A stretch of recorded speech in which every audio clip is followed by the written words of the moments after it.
할렐루야.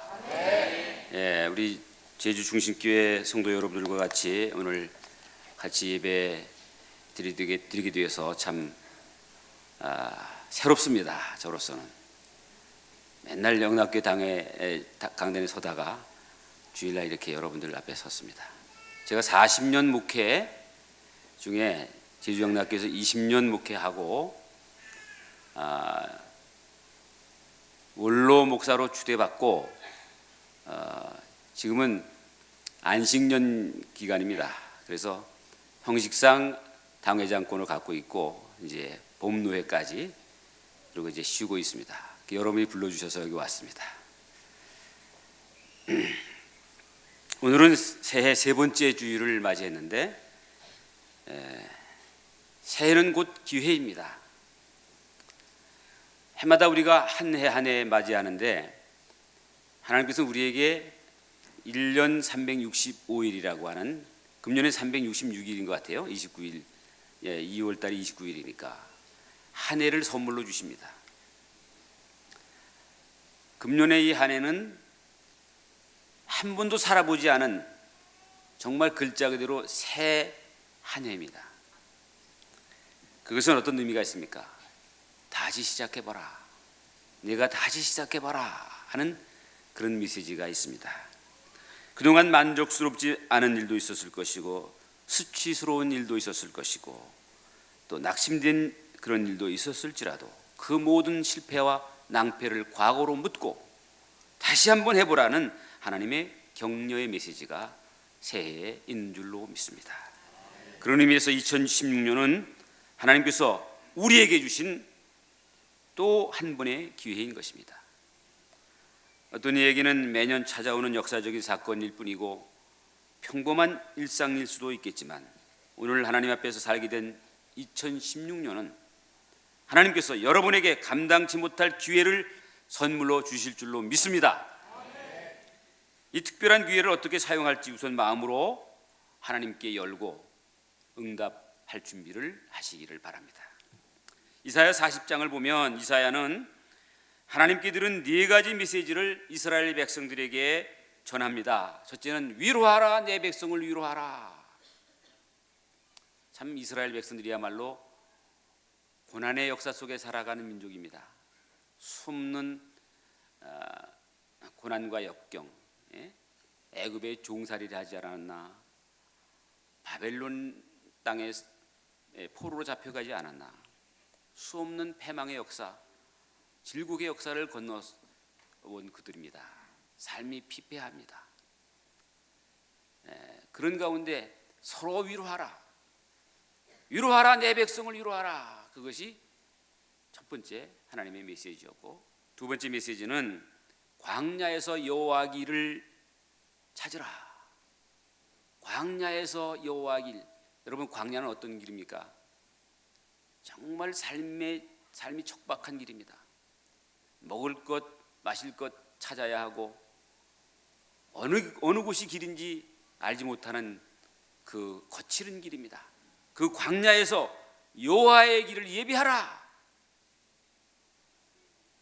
하나님께서 주시는 그 길, 제시해 주시는 그 길을 찾으라는 것입니다. 세 번째는 인생의 허무함과 말씀의 영원성에 대해서 외치라. 인생의 허무함. 여러분, 인생은 결국 따지고 보면 흙입니다. 먼지와 티끌입니다. 교만하지 마십시오. 자만하지 마십시오. 인생은 하나님의 피조물일 뿐입니다. 인생을 의지하지 말라. 인생의 허무함을 깨달아라. 그리고 여호와의 말씀만이 영원함을 외치라. 그리고 네 번째 메시지는 아름다운 소식을 시온에 전하라. 여러분, 아름다운 소식이 무엇이겠습니까? 복음입니다. 예수 그리스도입니다. 오직 소망은 예수 그리스도에게, 오직 하나님에게 소망이 있다. 이 아름다운 소식, 이 복음을 외치라. 이것이 하나님께서 이사야에게 전해준 메시지였습니다. 이사야를 통해 포로 생활로 지칠 대로 지친 이스라엘 백성들에게 주신 메시지였습니다. 이사야는 이 메시지를 전하면서 결론적으로 하나님을 바라보라는 것입니다. 하나님을 바라보라. 여러분, 우리의 소망은 오직 하나님에게 있는 줄로 믿습니다. 믿음의 주요 온전케 하시는 인 예수 그리스도를 바라보는 것입니다. 하나님만을 바라보라. Behold, fix our eyes on Jesus Christ. 하나님 예수 그리스도, Our Father in heaven, 하늘에 계신 우리 아버지 하나님을 바라보라. 이 소망, 여기에 우리의 삶의 힘이 있습니다.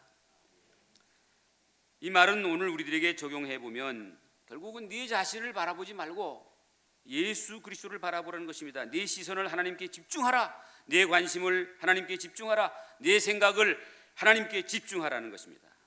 28절 이하의 말씀 보면 너는 알지 못하였느냐 듣지 못하였느냐 영원하신 하나님 여호와 땅끝까지 창조하신 이는 피곤하지 않으시며 곤비하지 않으시며 명철이 한이 없으시며 피곤한 자에게는 능력을 주시며 무능한 자에게는 힘을 더하시나니.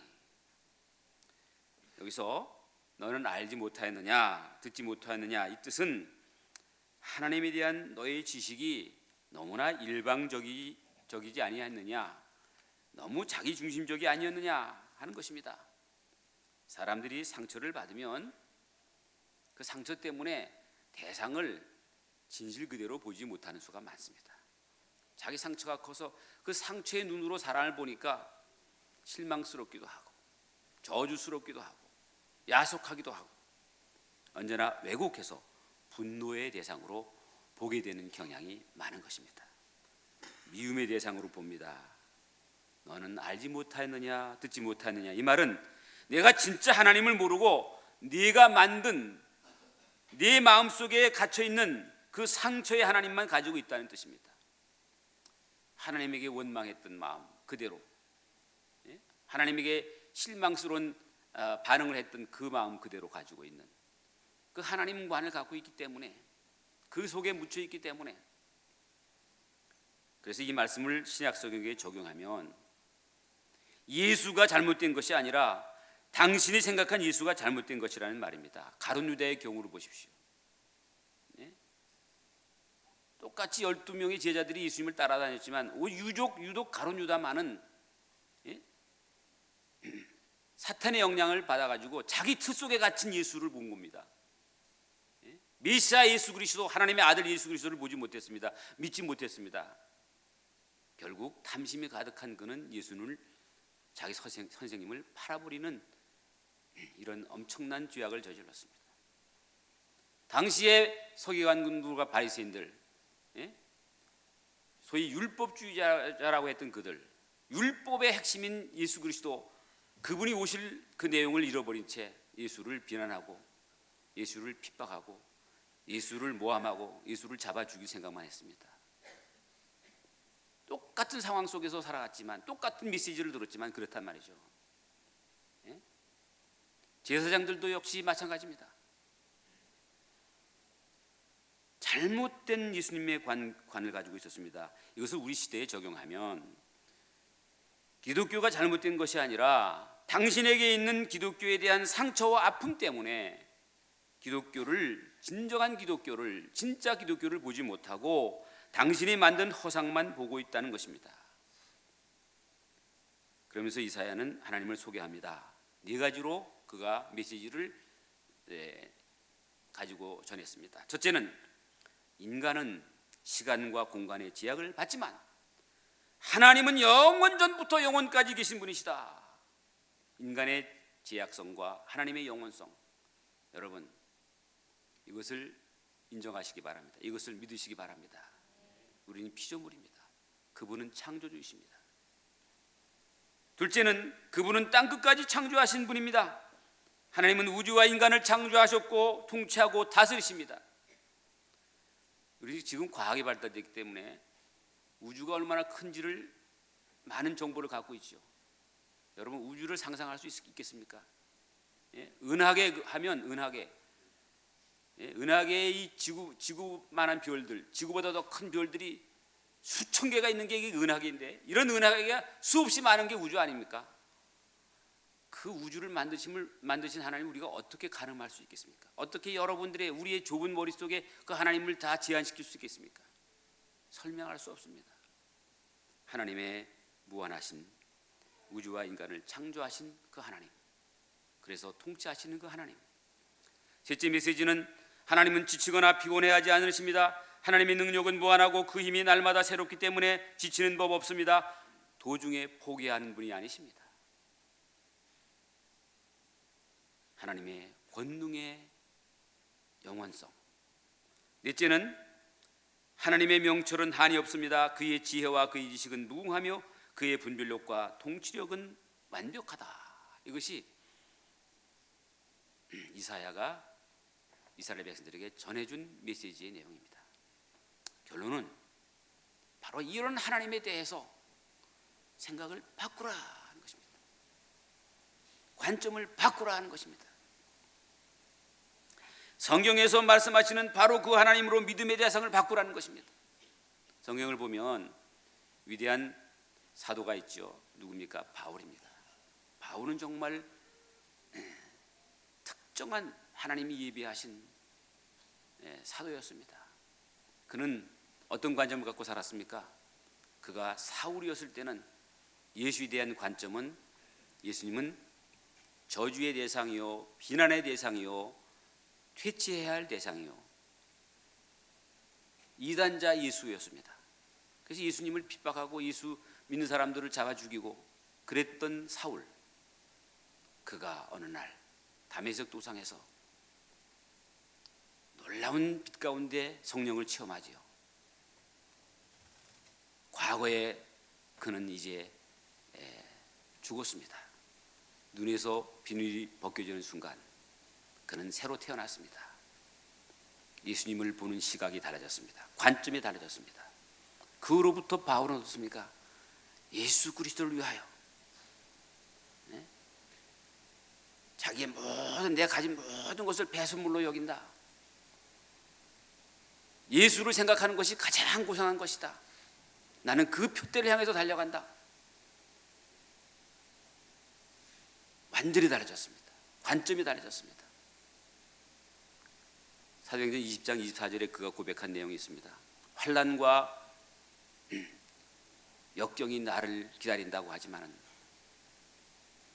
죽음이 나를 기다린다고 하지만은, 내가 주 예수께 받은 그 사명을 다하기까지는 내 목숨을 조금도 귀한 것으로 여기지 아니하노라. 여러분, 예수님에 대한 관점을 새롭게 가진 바울이었습니다. 그렇습니다. 잘못된 하나님에 대해서 계속 기도하고 있으면 그 기도는 응답되지 않는 것입니다. 경험하지 못했고 동의할 수 없더라도 성경이 기록하고 성경이 말하고 있는 하나님으로 우리의 관점을 바꾸시기 바랍니다. 그래서 하나님을 알아야 합니다.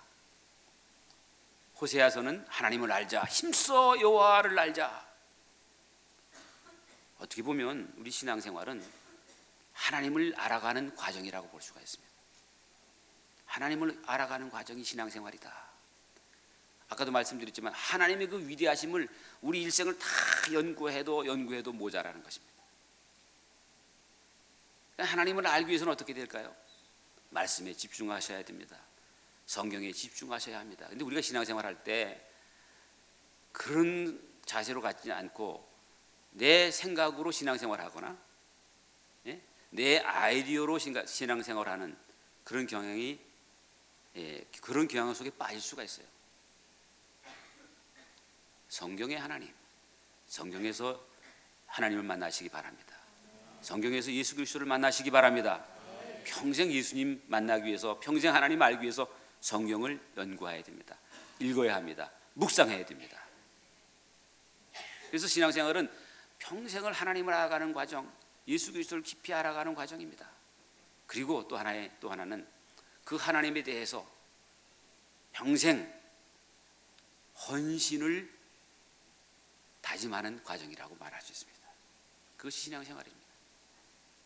그 하나님에 대해서 내가 발견한 하나님, 성경에서 말하는 그 하나님에 대해서 내가 어떻게 순종할까, 어떻게 헌신할까를 다짐하는 과정, 그것이 우리의 신앙생활이다, 이렇게 말할 수 있겠습니다. 이사야는 바로 이 하나님에 대한 생각을 바꾸라, 그리고 결론적으로는 뭐라고 말씀했습니까? 하나님을 바라보라, 그 하나님을 바라보라. 우리의 생각이 바뀌면 어떤 일이 일어납니까? 피곤한 자에게 능력 주시고 무능한 자에게 힘을 더해 주실 것입니다. 절망한 자에게 희망을 주시고 병든 자에게 건강을 주시고 길을 잃어버린 자에게 길을 보게 하시고 죽은 자에게 부활을 주실 것입니다. 왜 이제껏 그 하나님을 경험하지 못했을까? 하나님에 대한 관점을 바꾸지 않았기 때문입니다. 성경에서 말하는 그 하나님에 대한 기대를 하지 않았기 때문입니다. 그 하나님을 믿지 않았기 때문입니다. 그 하나님에 대해서 기도하지 않았기 때문입니다.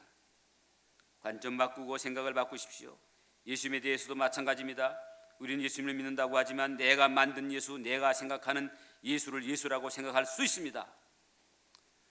요즘 전도할 때 보면 예수가 싫다는 사람 별로 없습니다. 그냥 막연히 예수님은 훌륭한 분, 4대 성인의 한 분, 뭐 이렇게 예수님에 대해서 직접 욕하는 사람 없어요. 그런데 다들 교회는 싫다고 말합니다. 왜 그럴까요? 교회가 실망을 줬기 때문이 아니겠습니까? 그럼 교회가 누굽니까? 건물입니까? 교회가 뭡니까? 교회는 부름받은 사람들의 무리, 구원받은 사람들의 무리, 바로 우리들입니다. 우리가 교회예요. 사람들이 우리를 보고 실망하는 거예요. 예? 예수 믿는다고 했지만 예수 믿는 사람답지 않게 살고, 직분을 가졌지만 직분 가진 사람들답지 않게 말하고 생각하고 행동하고. 그래서 예수님 자체가 아니라 소위 사람들 때문에, 교인들 때문에, 혹은 직분을 가진 사람들 때문에 소위 예수 잘 믿는 사람들한테서 상처를 받은 것입니다. 그래서 아예 마음을 굳게 닫아버린 것입니다. 예수님은 여러분이 생각하고 있는 그런 분이 아닙니다. 만약 여러분이 관점을 바꾼다면 여러분의 삶에 기적이 일어날 것입니다. 능력이 나타나기 시작할 것입니다. 축복이 나타나기 시작할 줄로 믿습니다. 더 이상 희망이 없고 더 이상 미래가 없던 사람도 변하기 시작할 것입니다. 그래서 교회 30년 다녔다, 나는 대대로 크리스찬 가정의 사람이다, 별로 중요하지 않습니다. 나는 무슨 직분을 가졌다, 별로 중요하지 않습니다. 말은 그렇게 멋진 말을 하는데 말하는 것, 행동하는 것, 생각하는 것 보면 도무지 하나님의 칭찬받지 못할 그런 믿지 않는 사람처럼 산다면 사람들이 뭐라고 그러겠습니까? 너같이 믿으니 내 자신을 믿겠다. 소년이라도 피곤하며 곤비하며 장정이라도 넘어지며 쓰러지되 오직 여호와를 앙망하는 자는 새 힘을 얻으리니 독수리가 날개치며 올라감 같을 것이요 다른 박질하여도 곤비하지 아니하겠고 걸어가도 피곤하지 아니하리로다. 하나님께서 주시는 새 힘은 세 가지 모습으로 이사야가 표현했습니다. 첫째는 독수리가 날개치며 하늘로 비상하는 것. 예? 그 독수리의 날개에 힘이 있습니다. 예? 폭풍우 속에서도 날개치며 하늘로 비상하는 그것을 상상해 보십시오. 그런 힘을 주시겠다는 것입니다. 그런 능력을 주시겠다는 것입니다. 두 번째는 다름질하여도 그 사람이 숨이 차지 않을 것이다. 달려도 숨 차지 않는다. 참 여러분, 마라토너들을 보면 참 대단합니다. 그렇죠? 예, 우리 같은 사람은 뭐 100m만 달려도 금방 지치는데 마라톤이 몇 킬로죠? 42.195km. 예, 100리가 넘어요. 100리가. 그거를 줄기차게 쉬지 않고 2시간 이상 뛰지 않습니까? 예? 여러분들 중에 아마 마라톤 참여하신 분들도 계실지 모르겠는데,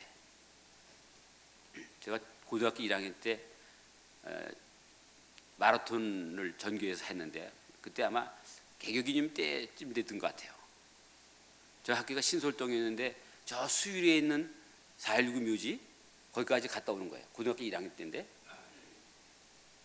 그거 꽤 먼 거리예요. 그것도 물론 42.19km는 안 되지만, 야, 그거 한번 뛰었더니 정말 며칠 동안 거절을 하지 못했어요. 어정어정 걸어 이렇게 걸었어요. 그래도 제가 이 조그만 키에 몇 등 했는지 아십니까? 예?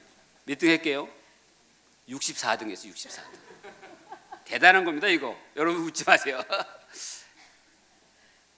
근데 저하고 가장 친한 친구, 지금 세상은 떠났지만 이성우라는 친구는 11등을 했어요. 11등. 이야, 대단하더라고. 그 폐활량이 다른 사람이 특별히 있는 것 같아요. 정말. 달려도 숨차지 않는다. 이것도 축복입니다. 인생을 열심히 달려도 지치지 않는다. 숨차지 않는다. 피곤하지 않다. 그런 축복을 주시겠다. 세 번째는 걸어가는 사람이 힘이 빠지지 않을 것이다. 옛날에는 다 걸어 다녔죠. 다 걸어 다녔습니다. 그러면 무슨 일이 있어서 멀리까지 갔다 오려면 얼마나 지칩니까? 그렇게 걸어가도 지치지 않을 것이다. 하나님께서는 이런 능력을 부어주시겠다고 약속하셨습니다. 그러므로 결론은 우리의 관점을 바꾸는 겁니다. 우리가 하나님에 대한 관점을 바꾸기 시작하면 이러한 새로운 능력과 힘과 세계가 열릴 것입니다. 고린도후서 5장 17절에 귀한 말씀을 주셨습니다. 그런즉 누구든지 그리스도 안에 있으면 새로운 피조물이라 이전 것은 지나갔으니 보라 새 것이 되었도다. 참 놀라운 하나님의 선언의 메시지예요. 우리같이 참 허물 많은 우리들을 단지 예수 그리스도 안에 있다고, 예수 그리스도를 믿는다는 그 사실만으로 우리를 새롭게 하신다는 것입니다. Anyone is in Christ. 예수 그리스도 안에 있는 사람, He is a new creation. 그에게 새로운 피조물이라고 하는 칭호를 주신 겁니다. 그리고 말씀하셨습니다. The old has gone. 옛날은 다 지나갔다. The new has come. 새로운 세계가 왔다. 새롭게 되었다. 이런 선언을 우리에게 해주셨어요. 얼마나 감사한 일입니까? 우리를 하나님께서는 새로운 존재로 봐주십니다. 새로운 존재로 봐주십니다. 하나님에 대한 관점을 바꾸면 이렇게 새 사람의 경험, 거듭남의 경험, 새로운 능력의 경험이 어느 날 어느 순간에 내 안에 파도처럼 밀려오는 것입니다. 그런데 이런 하나님에 대한 기대를 갖지 못하고 하나님에 대한 소망을 갖지 못한 사람들 참 영적으로 얼마나 불쌍한지 몰라요. 최근에 자살률이 너무나 많아졌어요.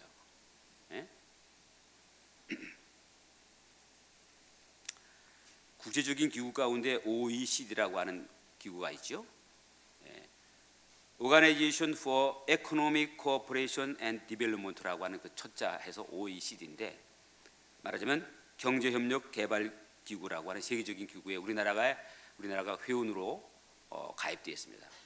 우리가 아마 1996년쯤인가 그렇게 가입된 걸로 알고 있는데 34개국이 여기 회원국인데 아마 우리가 경제 수준으로는 그 OECD 국가 가운데 한 10위쯤 된다고 봅니다. 때에 따라서는 무역 실적이 한 7, 8위쯤 되고 말이죠. 그런데 문제는 이 자살률입니다. 그 OECD 국가 가운데 34개국 가운데 우리나라가 자살률이 1위에 1위. 1등도 해야 될 것이 따로 있는데 그 1등에서 뭐 합니까? 근데 몇 년째 1등인지 아십니까? 11년째 계속 1등이에요. 이 오명을 우리가 빨리 씻어야 되겠습니다. 작년도 일간지 신문에 8월 31일자 일간지에 이런 사설이 쓰여졌습니다. 제가 읽어보면 이렇습니다.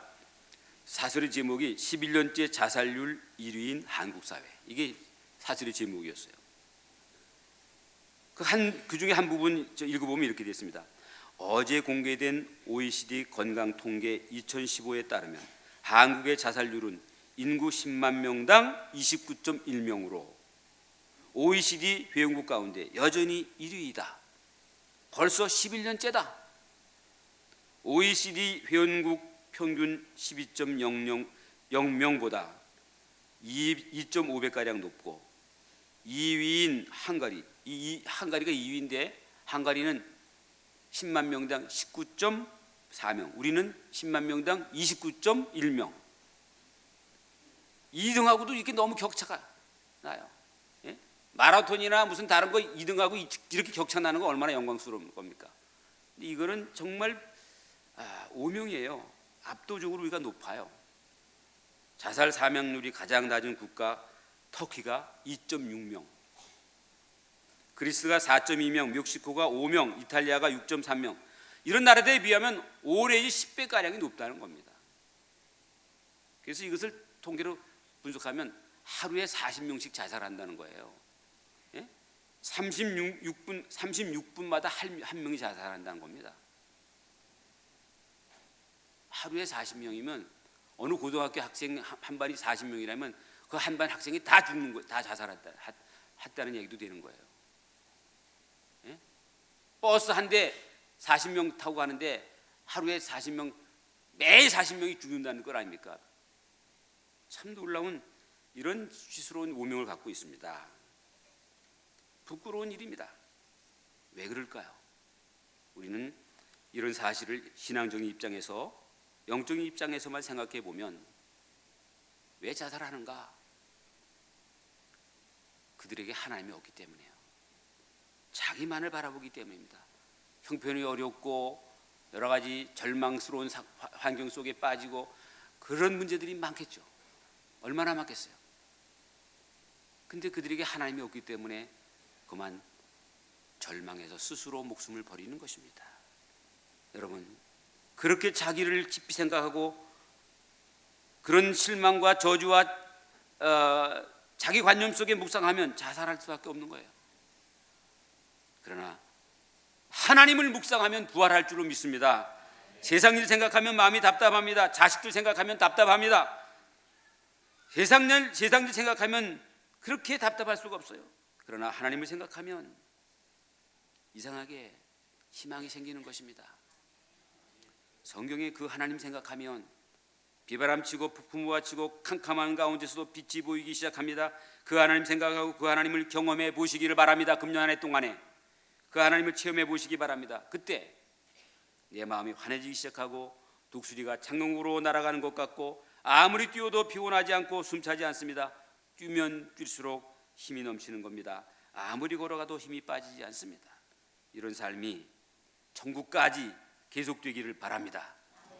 다른 사람들이 안 된다고 말해도 나는 된다고 말하고, 모든 사람들이 부정적으로 생각해도 하나님이 주시는 희망이 있기에 긍정적으로 말을 하게 됩니다.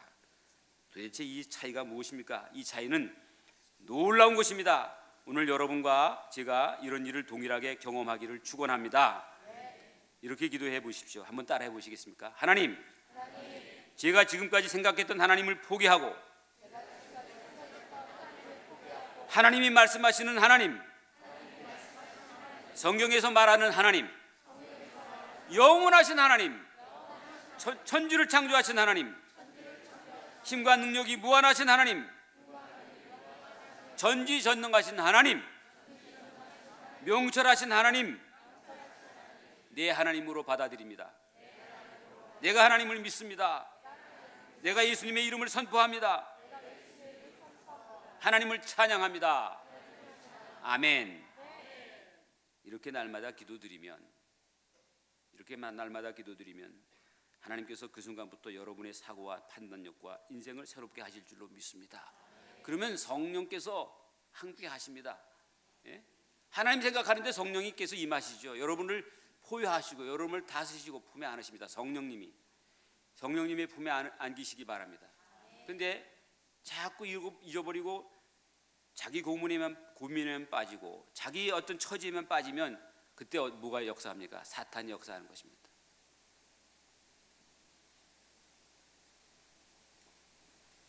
여호와를 앙망하라는 말은 시선을 고정하라. 시선을 고정하라는 말이에요. Let us fix our eyes on Jesus Christ. 예수님에게 시선을 고정하라. 예수님의 시선을 고정합시다. 예? Our Father in heaven. 하늘에 계신 우리 아버지께 시선을 고정하십시다. 그런 일념으로 살아갈 때, 예? 하나님 중심으로 살아가려고 할 때, 예수 중심으로 살아가려고 할 때 하나님은 우리에게 우리가 하지 못하는 힘을 주시는 줄로 믿습니다. 그냥 하나님을 슬쩍 바라보라는 뜻이 아닙니다. 고정해서, 예? 집중해서 계속 바라보라는 것입니다. 믿음의 주여 온전케 하신 예수 그리스도를 바라보자. 이렇게 집요하게 인내하면서 하나님을 의지하는 것입니다. 어떤 폭풍이 치고 어떤 바람이 불어와도 하나님을 신뢰하는 것입니다. 시간이 다 됐기 때문에 말씀을 정리해야 되겠는데, 하나님은 창조주십니다. 하나님은 땅끝까지 창조하신 분입니다. 그분은 영원하신 분입니다. 전능하시고 우리를 사랑하셔서 독생자 예수까지 십자가에 못 박게 하신 분입니다. 그 하나님을 믿으십시오. 그 하나님을 영접하십시오. 그 순간 하나님의 능력이 나타나기 시작합니다. 죽은 자를 살리시고 병든 자를 일으키시고 어둠의 세력을 몰아내시는 힘이 이 시간 여러분을 점령할 것입니다. 그 힘이 여러분에게 나타나기를 바랍니다. 그 힘이 여러분에게 아이디어를 주시고 창의력을 주시고 그분이 여러분에게 의욕을 주시고 생기를 주십니다. 여호와를 앙망하는 자는 새 힘을 주신다. 독수리처럼 날아갈 것이다. 다름질하여도 숨차지 않는다. 걸어가도 힘이 빠지지 않는다. 걸어가면 걸어갈수록 힘이 더 생길 것입니다. 다름질하면 다름질할수록 더욱 힘이 날 것입니다. 이것이 바로 바르게 살아가는 크리스천의 삶입니다. 사랑하는 성도 여러분, 이스라엘 백성들이 가졌던 그 절망과 원망과 불평의 하나님으로부터 떠나서 창조주 하나님, 전능하신 하나님, 영원하신 하나님, 명철이 한이 없으신 하나님, 피곤한 자에게 새 능력을 주시는 하나님, 무능한 자에게 새로운 인생을 주시는 하나님을 메시아가 이사야가 전했던 것처럼, 메시지로 전했던 것처럼 여러분이 그 하나님 믿으신다면 이 순간부터 여러분의 인생은 바뀔 줄로 믿습니다. 하나님을 신뢰하십시오. 하나님 믿으십시오. 하나님께서 여러분의 인생의 결론을 좋게 만드실 것입니다. 여러분을 구원하실 것입니다. 여러분을 치유하실 것입니다. 불치병으로 고생하는 분 혹시 있을지라도 절망하지 마십시오. 경제적으로 어려운 분이 있을지라도 절망하지 마시고, 인간관계에 어려운 문제가 산처럼 둘러싸고 있는 분도 두려워하지 마십시오. 모든 것은 위로 날아가 버리면 됩니다. 하나님은 새 길을 주십니다. 새 방법을 주십니다. 전혀 예상치 못한 사람을 만나게 할 것이고 전혀 예기치 않은 많은 도움을 위로부터 받게 될 줄로 믿습니다. 1년 동안 이런 믿음으로 살아가는 여러분이 되시고 제가 될 수 있기를 주의 이름으로 축원합니다. 기도하십시다. 하나님 아버지를 찬양합니다. 아버지 하나님, 새해가 된 지 세 번째 주일을 맞이했는데 아직도 많은 남은 날들, 우리 성도님들의 삶 속에 하나님을 앙망할 때마다, 하나님을 생각할 때마다, 하나님을 묵상하고 체험할 때마다 독수리가 날개치며 올라가는 것과 같은 비상과 지상과 그런 놀라운 능력을 허락하여 주시옵소서. 주 예수 그리스도의 이름으로 기도드립니다. 아멘.